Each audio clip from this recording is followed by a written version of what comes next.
ಅಣ್ಣ, ಈ ಪ್ರಪಂಚ ಎಂಥ ಸ್ವಾರ್ಥ ಪ್ರಪಂಚ ಅಲ್ವಾಣ? ಯಾಕೋ? ನಾವು ಜೀವನದಲ್ಲಿ ಏನಾದರೂ ಒಂದೊಳ್ಳೆ ಪೊಸಿಷನಲ್ಲಿ ಇದ್ವಿ ಅಂದರೆ ಈ ಸಮಾಜ ನಮ್ಮನ್ನು ಸುತ್ತುವರೆದು ಮರ್ಯಾದೆ ಕೊಡುತ್ತೆ. ಅದೇ ನಾವು ಏನೂ ಮಾಡದೆ ಕೆಳಗೆ ಬಿದ್ದಿದ್ವಿ ಅಂದರೆ ನಮ್ಮನ್ನು ಕಾಲು ಕಸಕ್ಕಿಂತ ಕಡಿಯಾಗಿ ಕಾಣುತ್ತೆ. ಕ್ಯಾರೇ ಅನ್ನಲ್ಲ. ನಾನೊಂದು ಟೊಮೊಟೊ ಅಂಗಡಿ ಇಟ್ಕೊಂಡಿದ್ದೀನಿ.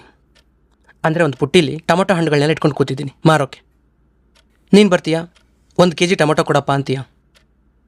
ಆವಾಗ ನಾನು ನಿನಗೆ ಯಾವ್ದು ಬೇಕೋ ಅದನ್ನು ಆರಿಸ್ಕೊಳಪ್ಪ ಅಂತ ಹೇಳ್ತೀನಿ. ಆವಾಗ ನೀನು ಎಂಥ ಟೊಮೊಟೊಗಳನ್ನ ಆರಿಸ್ಕೋತೀಯ? ಕೆಟ್ಟೋಗಿ ಕೊಳೆತು ತೂತು ಬಿದ್ದಿರೋ ಟೊಮೊಟೊಗಳನ್ನ ಆರಿಸ್ಕೋತೀಯ? ಫ್ರೆಶ್ ಆಗಿ ಹೆಲ್ದಿಯಾಗಿರೋ ಟೊಮೊಟೊಗಳನ್ನ ಆರಿಸ್ಕೋತೀಯ ತಾನೆ?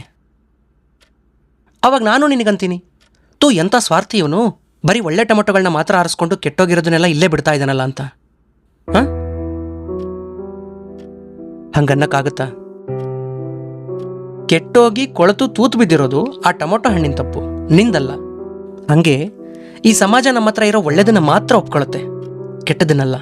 ಆ ಒಳ್ಳೆದನ್ನ ಸಂಪಾದನೆ ಮಾಡ್ಕೊಳ್ಳದೆ ಇರೋದು ನಮ್ಮ ತಪ್ಪು, ಸಮಾಜದ್ದಲ್ಲ.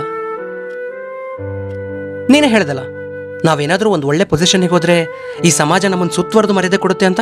ಹೋಗು ಮತ್ತೆ ಒಳ್ಳೆ ಪೊಸಿಷನ್ಗೆ, ಅವಾಗ ಮರ್ಯಾದೆ ತಾನಾಗೆ ಸಿಗುತ್ತೆ. ಸುಮ್ಮನೆ ನಾವೇನು ಅಚೀವ್ ಮಾಡದೆ, ಪ್ರಯತ್ನನೂ ಪಡದೆ ಈ ಜಗತ್ತನ್ನ ಬೈಕೊಂಡು ಓಡಾಡೋದ್ರಲ್ಲಿ ಅರ್ಥ ಇಲ್ಲ ಸಿದ್ದು.